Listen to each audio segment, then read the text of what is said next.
अध्याय 6 देख रहे हैं, नगर व्यापारी और शिल्पजन।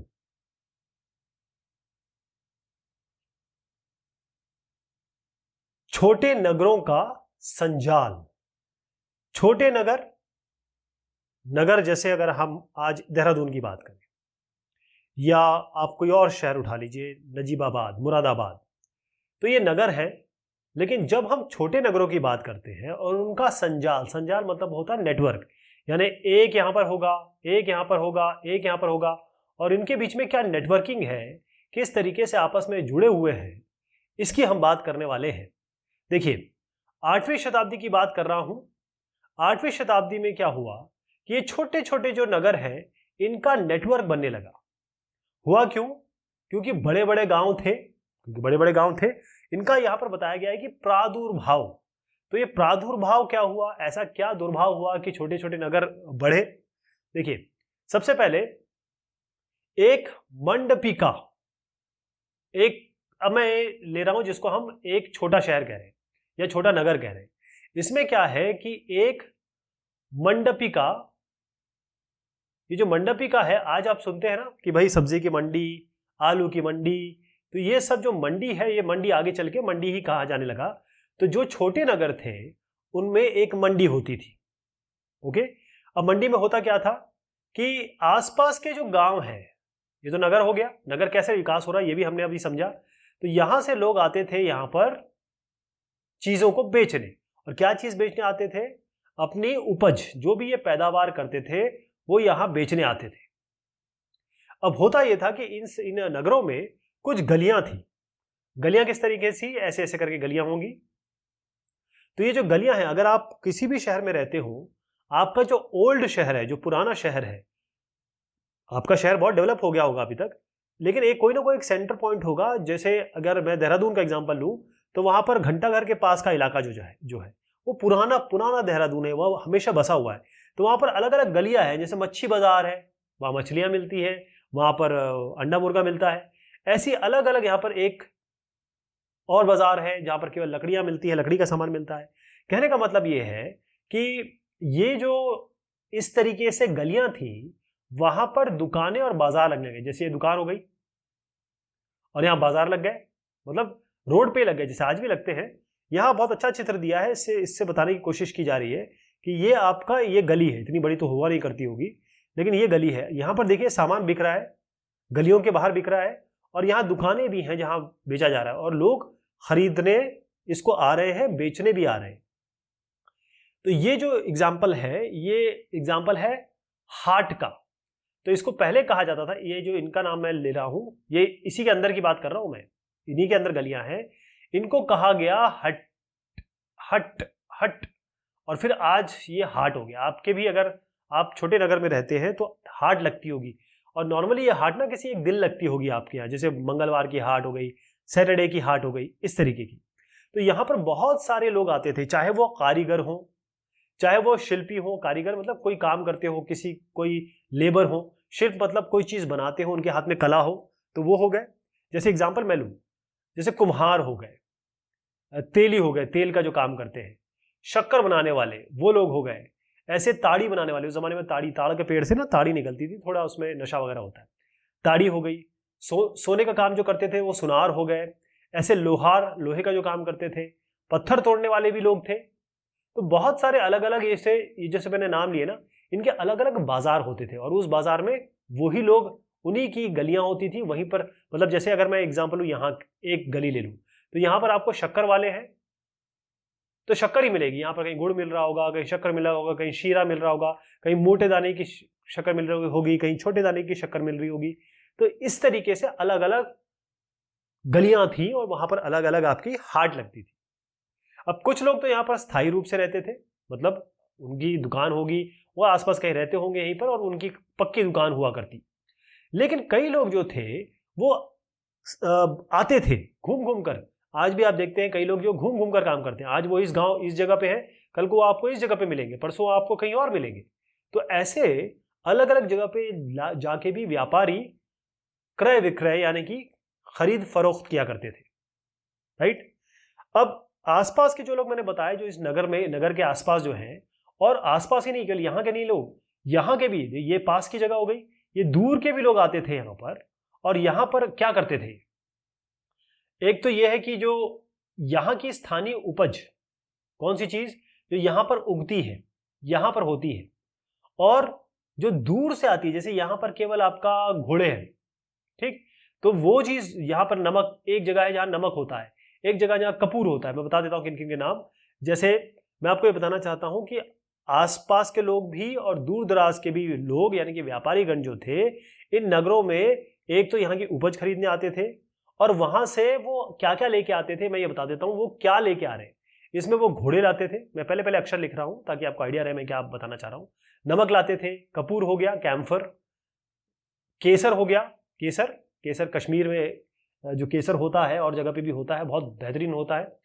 और पान सुपारी, पान सुपारी उस जमाने में बहुत चला करती थी, आज भी चलती है। और सबसे बड़ी बात गोल्ड, ब्लैक गोल्ड क्या होता है, ये पेपर, पेपर यानी कि काली मिर्च। तो इन सबको बेचने यहां पर ये लोग आया करते थे। तो यहां से इस तरीके से छोटे छोटे से, ये एक शहर के बारे में बताया, ऐसे तमाम शहर थे। होता यह था कि पहले जो, जिनको हम सामंत कहा करते थे, सामंत, अब जो पहले सामंत कहलाया करते थे, या कहें आज जो जमींदार हो गए, ऐसे शब्द इनके चेंज होते रहते हैं। वो क्या करते थे कि जैसे ये शहर है, मैं शहर बोल रहा हूं, उसको नगर ही समझिएगा, इसकी कर देते थे किलाबंदी, इसके आसपास किला बना देते थे, फोर्ट की तरह बना देते थे। ओके, और अब जो यहां पर व्यापारी गण है, जो यहां पर शिल्पकार है, जो यहां पर व्यापार करने आते हैं और जाते हैं, उन पे ये लोग लगाने लगे कर, यानी कि टैक्स, रेवेन्यू लेने लगे इनसे। ओके, अच्छा होता क्या था कि जैसे ये कर ये जमा कर रहे हैं, कभी कभी ये जो काम है कर लेने का, इनसे टैक्स लेने का, मान लीजिए यहां पर एक मंदिर है, और मंदिर की तो इंपॉर्टेंस थी, मैंने आपको बताया था, मंदिर के आसपास ही सारी चीज डेवलप हो रही थी। तो मंदिरों को, मंदिर के लोगों को भी ये काम दे दिया करते थे कि भाई आप एक काम करिए कि आप इन लोगों से टैक्स जमा करिए, राइट। अब जिन जिन लोगों ने ये मंदिर बनाया है, चाहे वो धनाढ्य आदमी हो, पैसे वाला आदमी हो, या कोई व्यापारी हो, राइट, तो हमें ये क्लियर पता चला है, ऐसे हमें अभिलेख मिले हैं। जैसे यहां पर एक एग्जांपल देता हूं मैं, कैसे मंदिर के लोगों को अलाउ किया गया या उनको बोला गया कि आप कर वसूल करिए। तो ये राजस्थान से एक अभिलेख का अंश, ये बेसिकली सारांश बनाने की कोशिश की है। तो इसमें शुल्क लगाया गया, इसमें टैक्स लगाया गया, इसमें क्या क्या, शक्कर और गुड़ पे, रंग पे, धागे पे, रुई पे, नारियल पे, नमक, सुपारी, मक्खन, तिल के तेल पे, कपड़े पर, इन सब पे, जैसे अगर व्यापारी पर जो जो कोई भी मेटल की चीज या धातु की चीज बेचते थे, या कोई आश्वकों, सेवक दल हो गया, तेल हो गए, पशु चारा, पशु जो चारा खाते हैं, अनाज हो गया, अनाज के बोरों पर, इन सब पे ये टैक्स लगता था। और इनमें से कुछ ऐसे जो थे वो कर के रूप में, मतलब कोई तो पैसे के रूप में होता था, कई कैश और काइंड, इसे हम कहते हैं, बता देता हूं कैश और काइंड का मतलब क्या है। कि एक तो किसी से तो आपने पैसे ले लिए, और कुछ होते थे काइंड, जिसे हम बार्टर सिस्टम में कहते हैं कि मान लीजिए आप मुझे दाल दे दो, अगर आप दाल पैदा करते हो तो हमें दाल दे दो, हम दाल ले लेंगे, अगर आपके पास पैसा नहीं है तो। या कपड़ा है, होता है तो भैया ऐसा करो कि हमारे मंदिर के लोगों के लिए कपड़ा बना दो, ठीक। तो ये सारी चीजें इस तरीके से लेन देन हुआ करता था। अब इसमें ये कौन कर रहा है, इसमें सबसे इंपॉर्टेंट लोग कौन हो रहे हैं, वो तो व्यापारी गण है, यानी ट्रेडर्स, यानी मर्चेंट्स, ठीक। तो व्यापारी गण भी कई तरीके के हुआ करते थे। इसमें हम बंजारों की बात करेंगे। बंजारे मतलब होता है जो एक जगह नहीं रहते, वो एक आज यहाँ है फिर आगे चले जाते थे, मतलब एक जगह टिक के रह गए, फिर उसके बाद ये कुछ दिनों बाद कहीं और जाएंगे, वहां टिक के रह जाएंगे, फिर आगे चले जाएंगे। तो बंजारे मतलब जो टहलते रहते, घूमते रहते, और घूम घूम कर अपना व्यवसाय करते। एक और चीज है कि कई जो व्यापारी थे वो अपने गिल्ड बनाते थे। गिल्ड का मतलब क्या होता है, गिल्ड का मतलब होता है एक समूह, यानी ये एक समूह बना लिया इन्होंने, इसमें सारे व्यापारी आ गए, ये सारे व्यापारी आ गए। तो ये जो गिल्ड होता था, जैसे एक एग्जांपल दे दूं कि घोड़े, अगर जब घोड़ों का व्यापार हो रहा है तो उनका एक गिल्ड बना दिया उन्होंने, एक व्यापारी संघ बना दिया, एसोसिएशन बना दिया। जैसे आज भी आप देखते हैं, जैसे traders association of India, commerce chamber commerce, इस तरीके से एक है। हर जगह का एक ना एक, जैसे गाड़ी चलाने वालों का आप देखेंगे कि ट्रक एसोसिएशन ऑफ इंडिया, ऐसे बहुत सारे आज जो बने हैं उसी तरीके से वहां बनाए जाते थे। और इसमें एक होता था ये मुखिया, एक मेन आदमी होता था। ये मुखिया ये होता था कि जो भी अगर कोई घोड़ा खरीदने, जैसे मैं जा रहा हूं, तो मैं इन लोगों से बात नहीं करूंगा, हो सकता है इनके घोड़े हों, लेकिन मुझे बात करनी होगी इनसे। जो मुखिया होता था उससे मैं बात करूंगा। जो भी योद्धा आते थे, घोड़ा कौन खरीदने आएगा, योद्धा ही होंगे मोस्टली, तो वो इनसे बात करेंगे। जो इनके गिल्ड एसोसिएशन या इनका जो ग्रुप बना है उसका मुखिया होता था। अब यहां पर व्यापारी है एक, और उसको मान लीजिए, एक एग्जांपल दे रहा हूं आपको, दिल्ली से जाना है, और एक एग्जांपल ले लेते हैं लखनऊ, एक एग्जांपल ले रहा हूं। अब दिल्ली से लखनऊ जाते समय कितने सारे रास्ते, कितने सारे नदियां, कितने सारे जंगल इनको क्रॉस करने पड़ेंगे। मतलब राज्य भी क्रॉस करने पड़ेंगे, जंगल भी क्रॉस करने पड़ेंगे। तो एक डर का माहौल भी होता था कि उस जमाने में कोई चोरी ना कर ले, कोई ढाका ना डाल ले। तो ये लोग हमेशा काफिला बना के चलते थे। मतलब एक आदमी नहीं जाता था, कम से कम एक ग्रुप जाता था। और जैसे घोड़े गाड़ी में चले गए या फिर किसी बैलगाड़ी में चले गए, तो ये ग्रुप बना के करते थे, काफिला बना के यात्रा करते थे। और मैंने जैसे बताया कि व्यापार संघ जो भी, जैसे घोड़े का हो या कोई भी हो, ये हमेशा गिल्ड बना के चलते थे, यानी कि एक समूह होता था, ताकि कोई दिक्कत हो जाए तो रिप्रेजेंटेशन मिले इनको। मैं दक्षिण भारत की बात अगर करूंगा, और दक्षिण भारत में मैं 8वीं शताब्दी और उसके पहले भी हमने बात की है कि बहुत सारे ऐसे संघ हुआ करते थे। और अगर मैं 8वीं शताब्दी के ऊपर ले जाऊं तो दो नाम मैं लूंगा, एक तो मणि ग्रामम, ये हो गया, और नाना देशी, क्या हो गया, नाना देशी। ठीक, ये जो थे, अब मैंने पहले इनको आपको चित्र दिखा दूं। यहां पर देखिएगा, मैं इनकी बात कर रहा हूं, ये मणिग्रामम का चित्र है, नाना देशी इन्हीं को समझ लीजिए आप। तो ये एक तरीके से संघ थे, या ये कहें कि एक गिल्ड था। और ये इतना मतलब जब गिल्ड बन जाता है तो पावरफुल हो जाते हैं। तो ये जो संघ है, ये आपके दक्षिण भारत की बात कर रहा हूं तो ये प्रायद्वीप, इसको पेनिनसुला कहते हैं। 3 भाग, अगर 3 भाग आपके पानी से घिरे हैं तो उसको हम पेनिनसुला कहते हैं। तो ये पेनिनसुला हो गया। ये जो पेनिनसुला है, यहां पर केवल ये नहीं कि यहीं पे व्यापार हो रहा है, ये दक्षिण पूर्व एशिया और चाइना उनके साथ भी करते थे। दक्षिण पूर्व क्या हुआ, देखिए, नॉर्थ, साउथ, ईस्ट, वेस्ट, ये हो गया उत्तर दक्षिण पूर्व पश्चिम, ये पूरा हो गया ईस्ट। ठीक, और दक्षिण मतलब ये, यानी आप थाईलैंड हो गया, म्यांमार हो गया, ये सब जो इलाके हैं यहां के साथ ये लोग करते थे, दक्षिण भारत वाले। एक तो यहां ये वो करते थे, साथ में चाइना, चाइना तो खैर है ही, इतना बड़ा है, तो इनके साथ ये यहां दूर दूर तक व्यापार करते थे। अब इनमें बहुत बड़े बड़े, बहुत स्ट्रॉन्ग व्यापारी समूह बन गए, जो प्रधान, क्योंकि देखिए, जो मेहनत करेगा, जो अच्छे से काम करेगा, वो तो राइज करेगा ही करेगा। तो इसमें नाम आता है इनका, ये है चेट्टियार, सीआर कर देता हूं, ये चेट्टियार लिखा भी हुआ है। एक हो गया चेट्टियार, और नाम लूंगा मैं आपके मारवाड़ी ओसवाल। ये मारवाड़ी ओसवाल जो होते हैं ना, जैसे आप ओसवाल के कपड़े सुनते होंगे, तो ये मारवाड़ी, इनका ओसवाल। तो जो मारवाड़ी थे और चेटियार थे, ये बहुत बड़े समूह बन के उभरे। इसके अलावा अगर आप गुजरात की बात करें, गुजरात में तो बहुत ज्यादा, गुजरात का कहा जाता है कि हर आदमी जो होता है वो मतलब बिजनेस उसके ब्लड में होता है। तो इसमें एक तो हिंदू बनिया है, गुजरात में हिंदू बनिया। और यहां पर एक आपको चित्र दिखाना चाहूंगा, ये जो बोहरा समाज है, ये मुस्लिम ही है, इस्लाम को ही मानते हैं, लेकिन ये थोड़ा अलग है, ये बोहरा समाज। और ये हिंदू बनिया और बोहरा समाज कर देता हूं, BS। ये भी लोग इन समुदाय, मतलब व्यापारियों के समुदाय में थे। लेकिन ये दोनों जो मैं बात कर रहा हूं, ये मैं बात कर रहा हूं गुजरात की, याद रहेगा, ये मैं गुजरात की बात कर रहा हूं।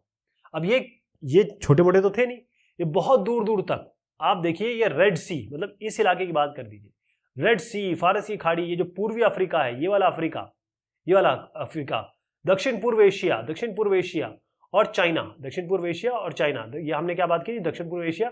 तो इसी जगह, इस जगह, इस जगह, इस जगह, ये सारी जगह ही व्यापार करते थे, राइट। अब इसमें क्या था, एक तो गुजरात में सबसे इंपॉर्टेंट बात है कि यहां पर पोर्ट थे, यानी पत्तन थे, पोर्ट यानी पत्तन, और यहां से ये भेजते थे कपड़े, और सबसे इंपॉर्टेंट मसाले। ये दोनों चीज याद रखनी है आपको, कपड़े और मसाले भेजते थे। और साथ में फिर ये, अब देखिएगा, हमारा ये जो अफ्रीका है उसमें कई ऐसी जगह है जो सोने के लिए बहुत फेमस है, यानी गोल्ड और आइवरी। आइवरी क्या होता है, हाथी दांत। और बाकी यहाँ पर इस जगह से ये लोग चीन से जो मसाले हैं, मतलब इस जगह से ये मसाले लेके आते थे। और टिन हो गया, टिन जो यूज होता है ब्रॉन्ज कांस बनाने में, और मिट्टी के नीले बर्तन। अब मैंने आपको पहले क्लासेस में बताया था कि मिट्टी के जो ब्लू बर्तन होते थे, तो ब्लू क्ले बर्तन हो गए, और चांदी यानी सिल्वर, चांदी। तो ये सारी चीजें फिर से बता देता हूँ, यहाँ लिख देता हूँ। पहली चीज तो ये है कि ये लोग क्या क्या लाया। पहले तो कपड़े और मसाले, ये बेसिक चीज इस पत्तन से ये भेजा करते थे।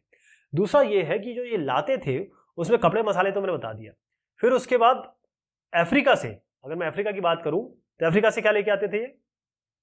ये अफ्रीका से लाते थे एक तो सोना, गोल्ड करते थे, और आइवरी, हाथी दांत।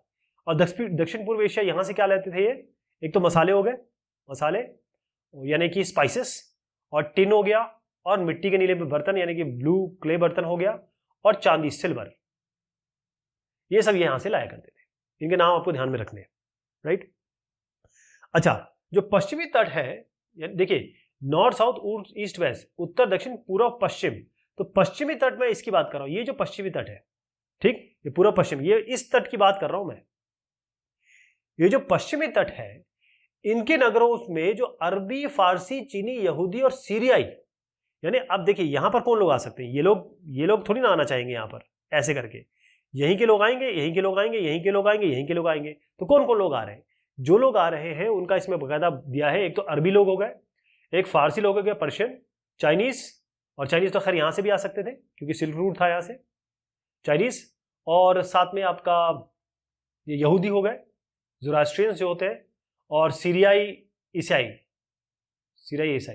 और ये जो सीरियाई ईसाई है ना, जो केरला के क्रिश्चियंस हैं, उनको हम सीरियाई ईसाई भी बोलते हैं। तो ये लोग आके यहाँ पर बसे, और ये करते क्या थे? देखो होता क्या था कि ये जो लाल सागर है, इसके बंदरगाह में बेचे जाने वाले जो भारतीय मसाले हैं और जो कपड़े हैं, वो कौन खरीदता था? यहां पर आप देखिएगा, यहां पर इटली है, ये जो निकला हुआ ना भाग, ये इटली है। तो ये यहां से जो सामान आता था वो इटालियंस खरीदते थे, और ये फिर जाके यूरोप में बेचते थे। इटालियंस खरीदते थे और आगे जाके यूरोप में बेचते थे, ठीक है। तो ये इटालियंस बहुत इंपॉर्टेंट इसमें रोल प्ले कर रहे हैं, और बहुत लाभ होता था इनको। ध्यान रखिए कि हमारा जो जलवायु है ना, हम लोग यहाँ 8 डिग्री से शुरू होते हैं, मतलब 8 डिग्री लैटिट्यूड से। तो हमारा जो जलवायु आता है वो उष्ण कटिबंधीय जलवायु है, ठीक। तो ट्रॉपिकल, सब ट्रॉपिकल उसको कहते हैं। तो उष्ण कटिबंधीय जलवायु है। यहां पर इसी जलवायु में एक तो पेपर हो गया, काली मिर्च, दालचीनी हो गई, मैं इस पेपर को काली मिर्च कर देता हूं, दालचीनी हो गई, सिनेमन, जायफल हो गया, और सौंठ हो गया। तो ये सब इसी इलाकों में पैदा होता है, ध्यान रखिएगा। तो इसीलिए यूरोपीय व्यंजनों में, क्योंकि यूरोप में जा रहा है ये, इसका बहुत इंपॉर्टेंट भाग हो गया था कि यूरोप में होती है ठंडी और वहां पर उनको गर्म रहना है, तो उसके लिए हमारे मसालों का बहुत उपयोग होने लगा था। आज भी देखिएगा आप। और भारत का जो कपड़ा है वो सबसे लुभावना है, बहुत प्यारी चीज होती है। तो ये सब चीजें यूरोपीय लोगों को भी हमारे तरफ खींच लाई। इस तरीके से यूरोप का आगमन हुआ, तभी फिर आगे चीजें चेंज हुई। समझ में आ गया यूरोप क्यों आए, यूरोपीय लोग क्यों आए। एक जगह और बताना चाहता हूं, काबुल। काबुल की बहुत इंपॉर्टेंस है। काबुल की इंपॉर्टेंस ये है कि काबुल एक तो यहाँ पर एक बहुत स्ट्रेटेजिक लोकेशन पे है, बहुत इंपॉर्टेंट लोकेशन पे है।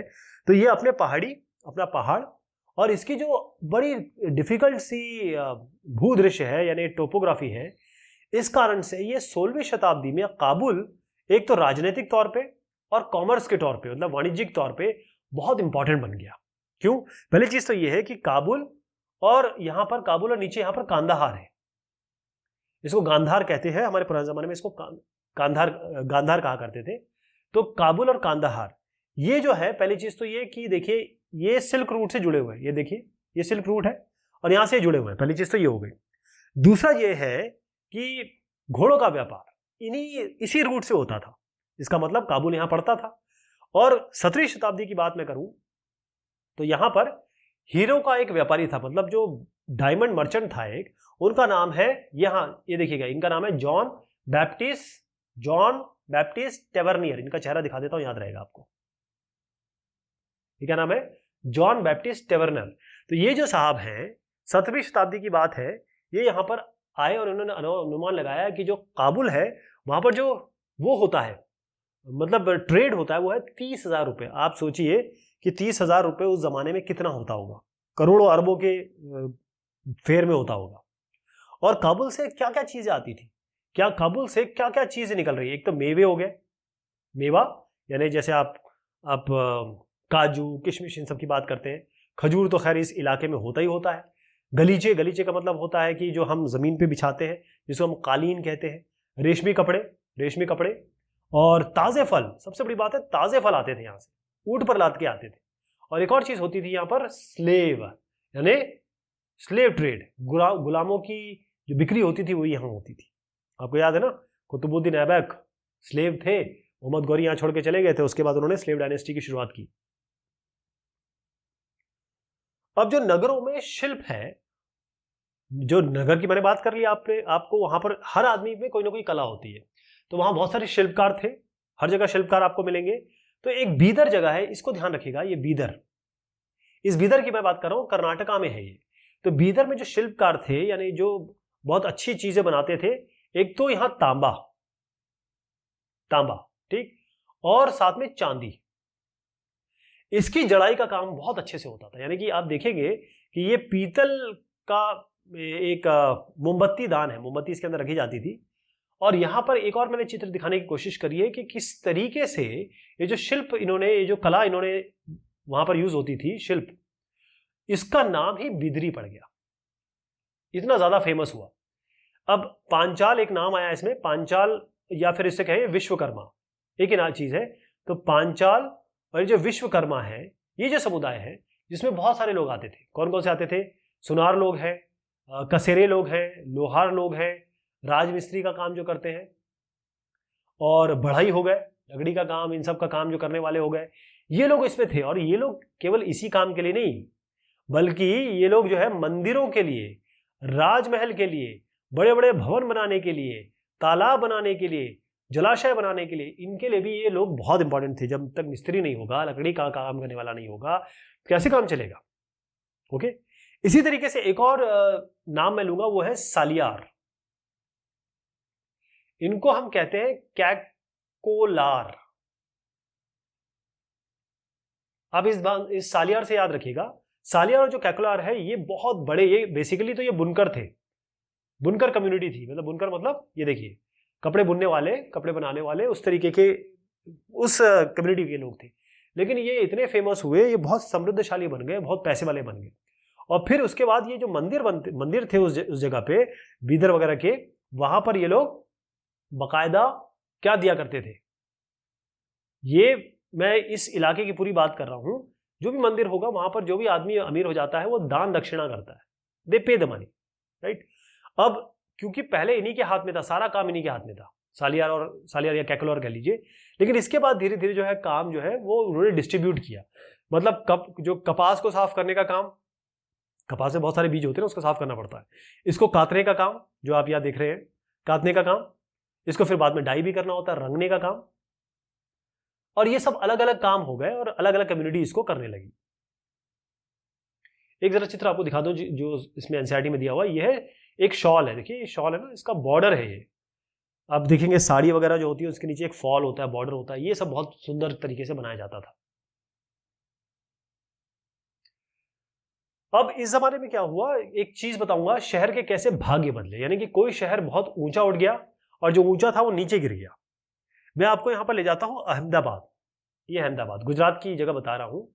तो यहां पर कुछ ऐसे शहर थे जो व्यापारिक केंद्र यानी कि ट्रेड सेंटर्स में बहुत विकसित हो गए।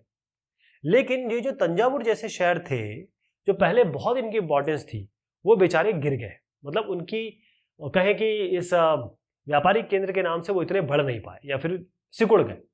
यहां पर आप देखेंगे एक मुर्शिदाबाद, पश्चिम बंगाल की बात कर रहा हूं, खैर उस जमाने में तो बंगाल था, अब वो आप किस जगह चला गया, वो बांग्लादेश, ठीक। तो यहां पर या फिर उस बॉर्डर को आप कह लीजिए, जो मुर्शिदाबाद है, यहां पर जो सिल्क कपड़े, सिल्क, इसे रेशमी वस्त्र कहूंगा मैं, रेशमी वस्त्र, सिल्क का जो टेक्सटाइल थे, उसके लिए बहुत बड़ा एक केंद्र बन गया मुर्शिदाबाद, ठीक है। और 1707 की मैं बात बता रहा हूं, यह बकायदा बंगाल की राजधानी बन गया। लेकिन फिर उसके बाद इसी शताब्दी में यह डूब भी गया, सितारा इसका चमका, लेकिन डूब गया। क्योंकि हुआ ये कि यहाँ के जो लोग थे, क्योंकि इंग्लैंड से जब कपड़ा आने लगा तो मुर्शिदाबाद के लोग जो हाथ से बना रहे थे वो इस मिल के बने हुए कपड़े को compete नहीं कर पाए, और फाइनली क्या हुआ कि वो टिक नहीं सके। अच्छा, इस जमाने में कुछ शहर जैसे हम्पी, मसूलीपट्टनम, सूरत, ये भी आगे बढ़े, फिर इनमें भी कईयों का जैसे ये आगे बढ़े और उसके बाद डेवलप हुए, उसके बाद इनका डाउनफॉल भी हुआ। तो इनकी चर्चा हम एक एक करके करेंगे, ये हम अगली बार करेंगे। ठीक है, तब तक के लिए शुक्रिया, मेहरबानी आप सभी की।